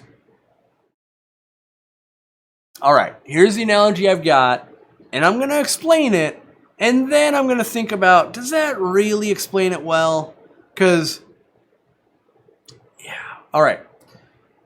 So the dry start method, in theory, what we want to do is we want to get that plant growing really fast, and it being awesome as soon as possible and save a bunch of money. Right? So I'm going to equate this to like wanting to drive a race car, and you want to do it cheaply and you want to do it right. So before you ever drive in a race, you're going to build your own race car. On one hand, you're like, wow, you're really going to know how that race car works? On the other hand, you'll be a terrible race car driver because you've never raced yet. And it's kind of the same thing, like, yeah, you can dry start that, but you haven't learned how to grow that plant underwater. So it's really like a different thing. So you're like, oh, I mastered how to dry start, and then it all came crashing down when I flooded it. So my advice is always start by flooding, or start with a normal aquarium, inject the CO2, high lighting, get it to convert, and get it to spread, and you'll know a lot more about the plant requirements and all that than you otherwise would. So my advice is don't dry start unless you're very well versed in aquarium plants already and you've done lots of dry starting before and you're racing a deadline for like a competition. Other than that, I'm kind of like, dry starting is great if you're like, oh, I've got this kiddie pool in the corner of my basement that I'm going to let grow some stuff, and then you use it to plant and do a thing. But if you're like, oh, I'm going to set the aquarium up that way, I kind of feel like, well, it's kind of, I don't want to call it a waste, but, yeah. My wife is chiming in with the goldfish is named Corpsey. Ken Dyer named it. She says, good name. Or Mopey, pronounced Mopey. I came up with that one. All right, then. No, I think Ken Dyer wins with Corpsey. That's good. That could be a fun thing. Figure out ways to let members name goldfish. That could be fun. You never know what you come up with. All right. Kate Erickson, with a quarantine tank, will it remain cycled if we don't have any fish in there? Need to leave the hang-on back power. Oh, my brain can't keep up. Need to leave the hang-on back powered. So a couple things, Kate. One, I'm not sure we need to have a quarantine tank cycled. We shouldn't be feeding a whole lot in there. We could have a plant or two in there. And in general, if we took an aquarium and we had some fish in there and they pooped in there and they made some waste, and then we treated those fish and they went and lived in this 800-gallon tank, we still have left waste and biological activity going on in that tank, right? Eventually, we'll put a new fish in that quarantine tank, and it's going to be biologically more active than it was, and it should jump to life relatively fast. Now, when it comes to the hang-on back, my fear would be not so much that we lose the bacteria in the hang-on back. I'm okay with that. My fear would be you plug it in, then you put the fish in, you walk away. That water that's in that tank would not be highly oxygenated like we would want it to be, so we'd want to plug that thing in a few days in advance at least, before we went and bought fish. But most people kind of like, oh, bought a new fish, better set up the quarantine tank, right? And we really want a lot of oxygenation because we know we're in a high likelihood med scenario, and meds usually change how the water works. So, yeah.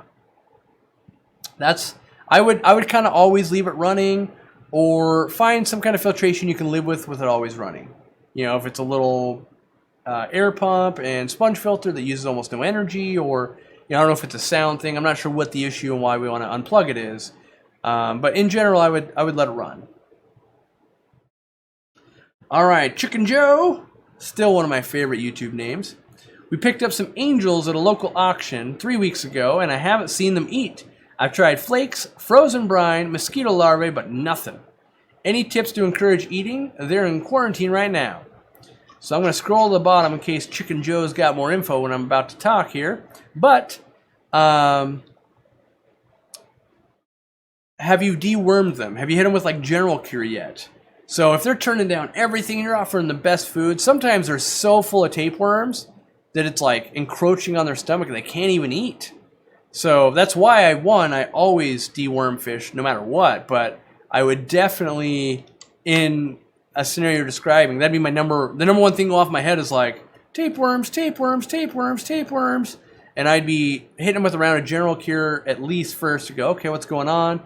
And then if they weren't eating, that would cause my brain to go, wait, I've dewormed them and they're still not eating after like a week after that? Do I have the water parameters right? Is it too hot? Is it too cold? pH too high, too low? What is going on here that's causing uniformly all these to not eat? That's, I would be looking at, okay, I ruled out tapeworm, now it's got to be environmental. So yeah, Chicken Joe put them through the quarantine trio, then I would say I would look into water parameters. Just because whenever uniformly all of a bunch of fish are not doing the same thing, that's usually an environmental factor. And so if it's not temperature, and one of the ways, like, so for instance, I don't want to spoiler alert, but some people brought back, you know, like discus and angels from Peru. A lot of them wouldn't eat till they got the temperature up around 86. So you could try increasing the temperature a little bit, speeds up metabolism.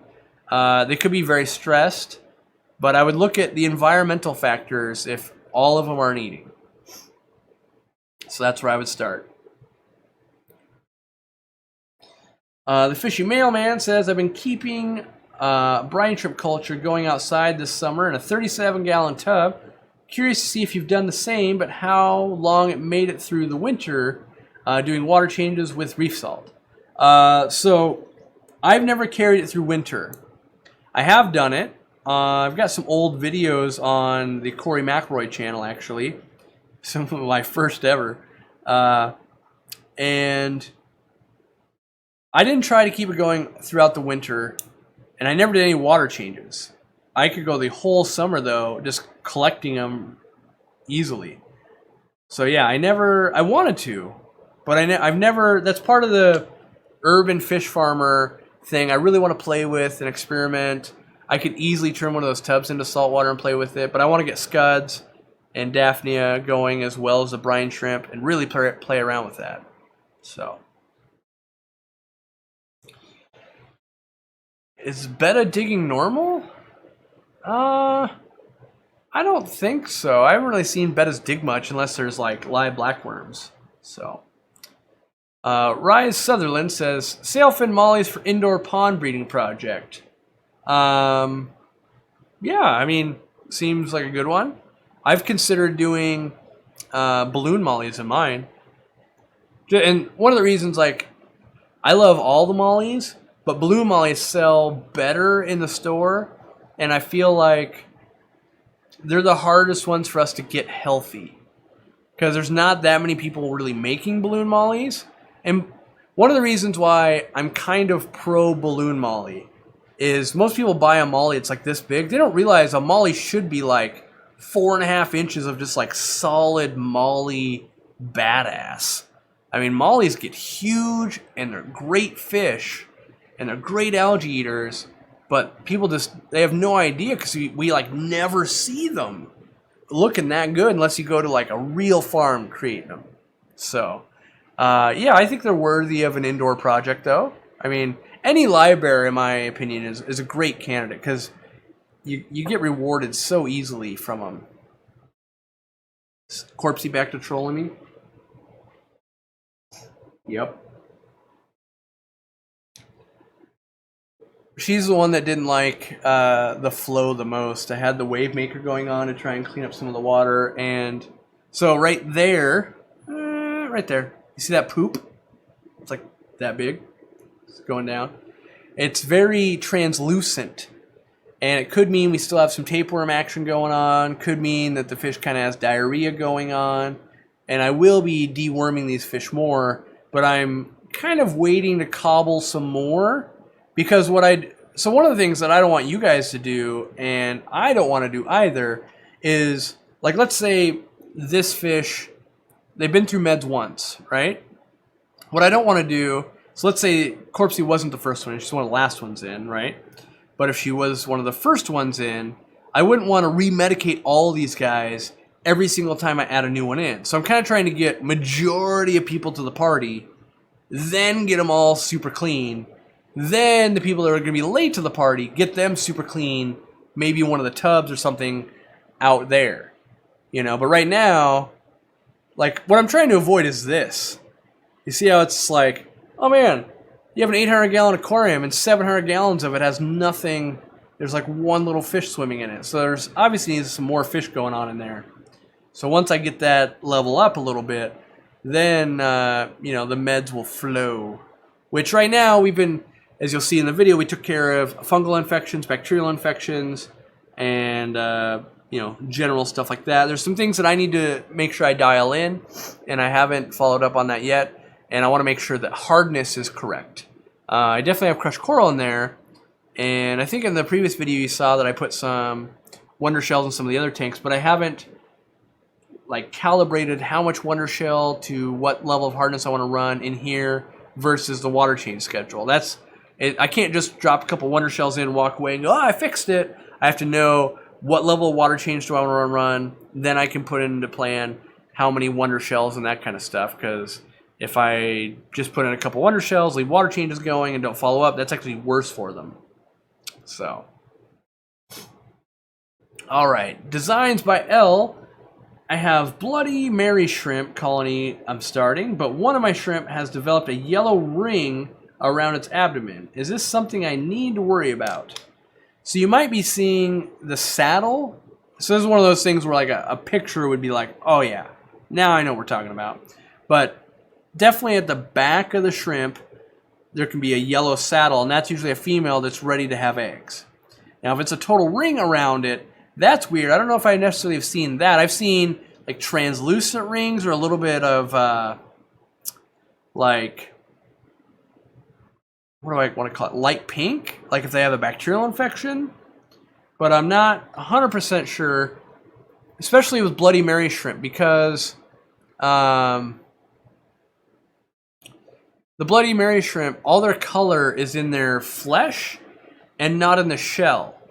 And so I wouldn't be shocked if that looks different with a Bloody Mary shrimp saddle than it does a normal shrimp. You know, if next time I go over to Dean's, he's got a big colony of Bloody Mary shrimp. I'll look to see some that are saddled up and then see if I see any kind of ring going on. But I haven't looked for that distinction before. So now that I'm thinking about it, maybe I'll look for it. Yeah.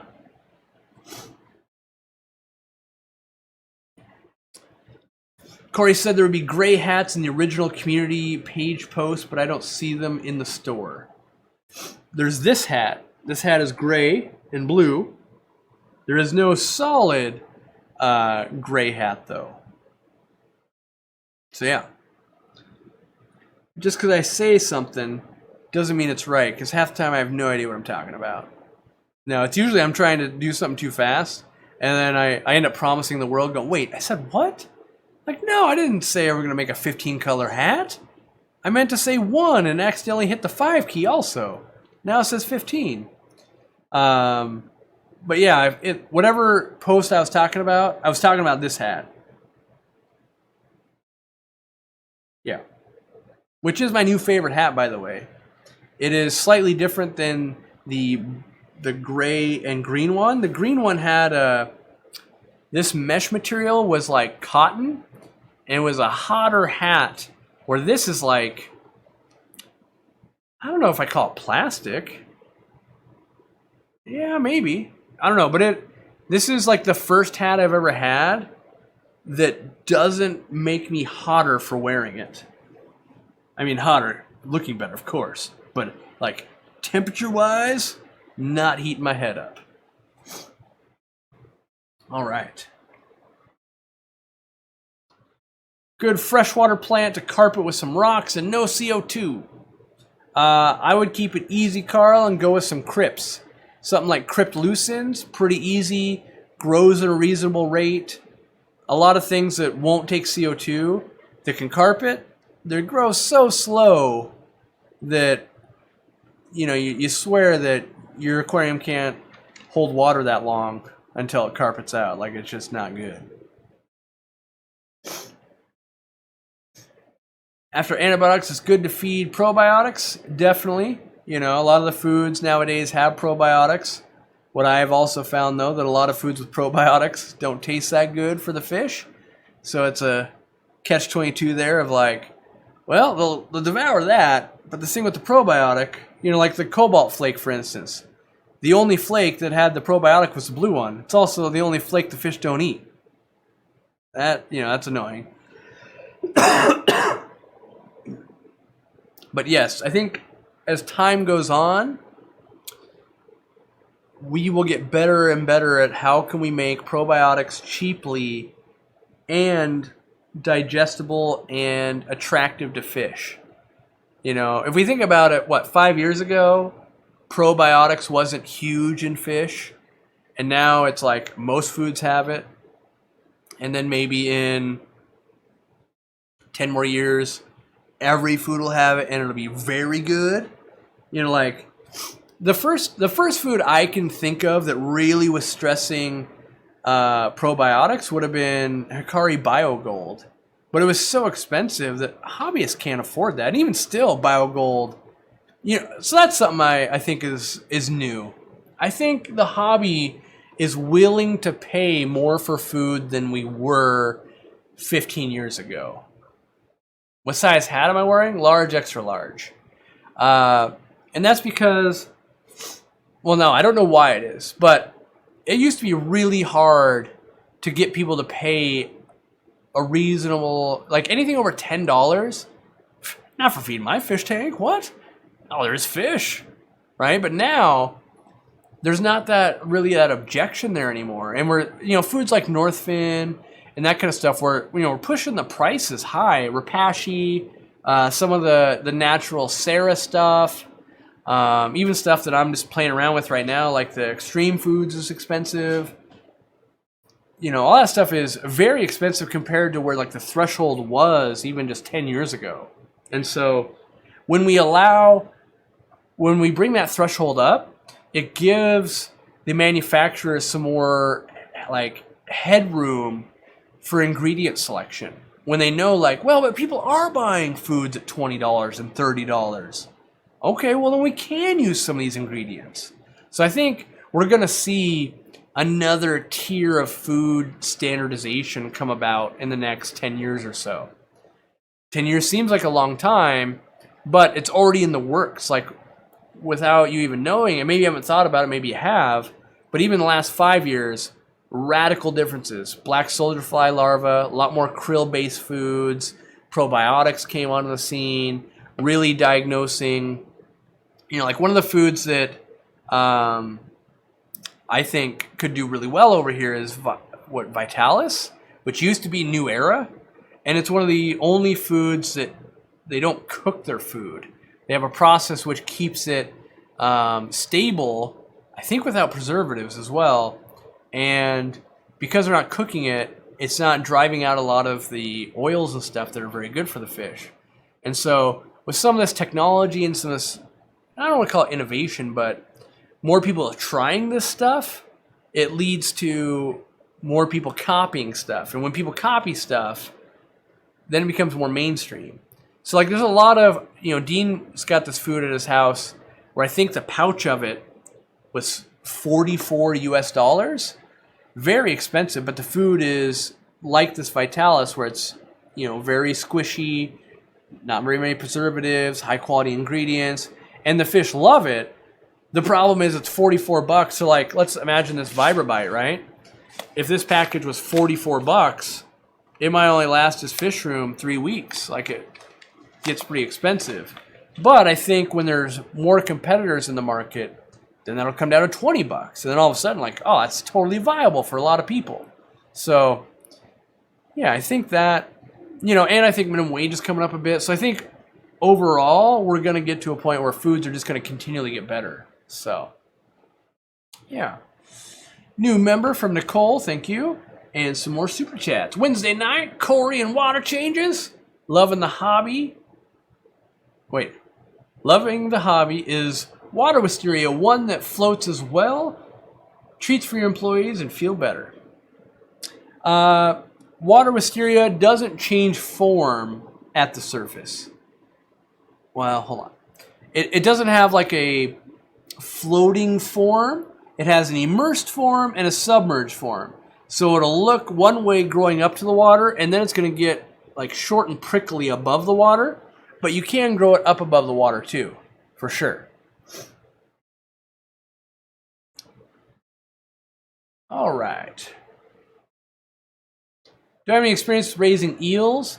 Only as like pets, and what I mean by that is like, you know, I've had an ellipsifer eel, I've done peacock eels, I've done fire eels, tire track eels, but like raising, my brain also goes to, I've never bred eels and then raised fry. So, but yes, typically lots of carnivorous eels, yes.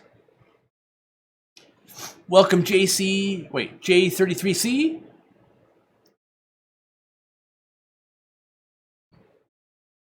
Alex says, thanks, Corey. You've given me hope. A year ago, when I got my first tank, it didn't go well due to lack of knowledge. I discovered your videos and have been passionate about fish keeping, like therapy. Well, good. You know, people say it all the time, like, your videos are everywhere. Like, we've been doing this for a while now. You know, we might be on year 4. I don't, it's, like, I think I've been saying we've been doing this for 3 years, for like 2 years now. So I bet you some of the first videos might be 4 years old. Maybe 2016? Nah, I feel like it's had to be sooner than that. Yeah, I don't know. Been around for a while now. Have I seen Dexter's World? Yeah, I've seen the channel, but... So, here, my thought is always, oh, I know of that. And then I go, yeah, I don't know why I don't watch it. Must not have captured my interest somehow. You know, which, it takes a lot to capture my interest in the fish world. Because... You know, the reality is, you know, from my perspective, and this is, you know, it's always like, makes me sound like a, you know, a butthole, but like coming back from 10 days on the Amazon River and then watching YouTube videos, it's just a waste of time. You know, like, oh, it's someone's latest aquascape or just like whatever. Unless it's like a personal friend of mine, I just don't make time. You know, or it's like going to see some of the best fish breeders in the world and then like watching what someone's doing in their fish room. It's kind of like, well, if you're not like doing something innovative, it's just like your fish room update, like, meh, you know, so it makes it hard for me to get into it.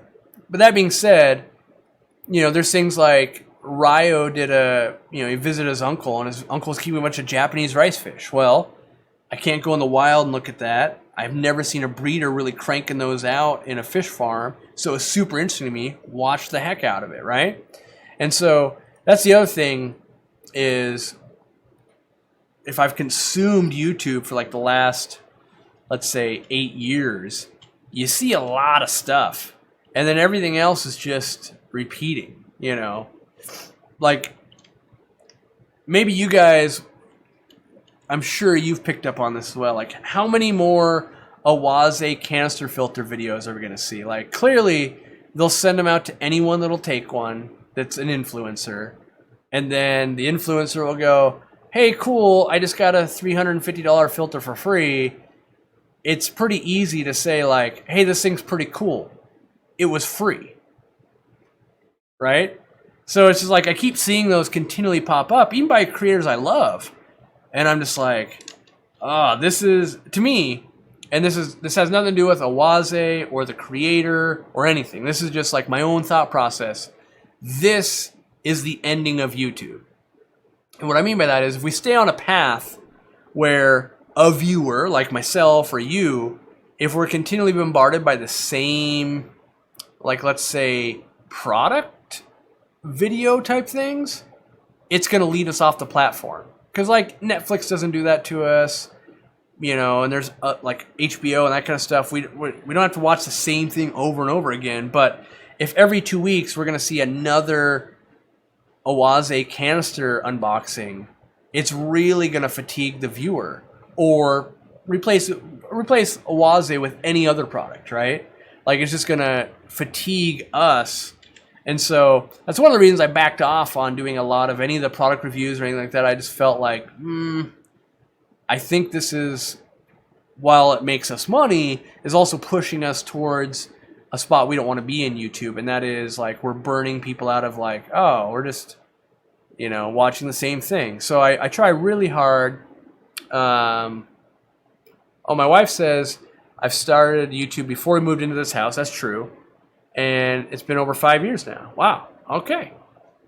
But I do believe that is the hardest thing I struggle with, is how do I keep making this interesting for myself and you guys? Because there are a lot of you guys that have been around for 5 years now, right? And I'm running out of stuff to go see. I mean, there's a lot to see, but, you know, whether that fish farm is in China, Japan, Israel, wherever it's going to be, like, eventually you're going to be like, yeah, I've seen it all, right? And so that's where it's getting harder and harder. Because, like, one of the things I think about is the fish farm that I visited in Israel that did African cichlids. It's one of the best I've seen, honestly. Honestly, I visited quite a few of them. They're only breeding wild stock. They're only selling F1s. They're doing it so they can protect the wild stock, because if they're a really good source for F1s and then they make them easily accessible, we won't keep taking them out of the wild. And I'm like, wow, there's all these great reasons. And literally, besides my members only video, it's the worst video we've released in the last 10 videos by like far. Like by a lot. You know, and so it's like, dang. So in an example would be 20,000 people watched me basically fly to Israel, tour something, and bring it back. Walking into that room and turning the camera on for an hour, 50 to 60,000 people watch it in the same amount of time. So it's like, okay, so that either means I'm not hitting the right target audience, or it's not as cool as I think, even though I think it's amazing. And so that's the struggle of how, after 5 years and, you know, over 800 videos, do I keep making it fresh enough to keep people around? People that just found me yesterday, they're super stoked because they've never seen anything like it. But if you guys have been around for a year or two, you're going, I get it. You've been to the Amazon. I get it. You have a fish room. I get it. You own a store. Right? So I continually, like, just kind of get in this funk and be like, I got to figure something out. What are we going to do next? Like, there's got to be something. So, for me, I think I could do a lot with breeding fish. You know, we did it at the very beginning a little bit, but I think I could really do some breeding tutorials. And just now with Jimmy editing and Dean at my side and better camera gear and more patience, and knowing that the viewership kind of will be there, it makes sense to spend 6 weeks showing every part on how to spawn a ram or something. So I want to play with that a little bit. Oh, wow, it's already 7:05. So I'm going to wrap it up. I want to thank everyone for showing up. I want to apologize to David Gilkinson. Didn't mean to really call you out, buddy. You've been a long-time supporter. I'll send you an email after this because it wasn't my intention to make it a thing. Thanks for all the new members. If you're a new member, make sure you hop over to the community tab and check out the video we released today for members only, little Peru vlog. All right. Yeah, okay. I don't think there's a single live fish in that. There's some dead fish in that, but not a live fish. And, yeah. All right. I think that's it. Oh, wait. I think my wife is spamming me. My oldest video is January 2013. Yeah, but those videos I think were from before I was really into YouTube. At that point, I think I was literally just documenting some stuff. Like, my first videos ever were breeding fish outside, and that was because I was running the Breeders Award program, and I was trying to get other people jazzed about it. So I was making videos for that. And then it kind of evolved into like, well, then I need to do it at the store so that I could, you know, have them watch the video, buy the stuff from my store. And then it was like, at some point later, it was like, oh yeah, it's a YouTube thing now. So, all right. Well, thanks for hanging out, guys. I'm gonna go walk around or something to unsweat and cough my lung out. And yes, for everyone asking, we should have new products in tomorrow and the next day. I don't know exactly what's on which cargo container. I just know we have one landing tomorrow and one landing Friday. And it's going to be some hard work, some long days, but, you know, should be good. So let me find the buttons to click thank you. Hit that like button. I didn't ask and I didn't. If you're still around at this point, which you've already clicked out, I'm sure, hit that like button on the way out. And we'll see you in Friday's video. All right. And I'll see you Sunday in California.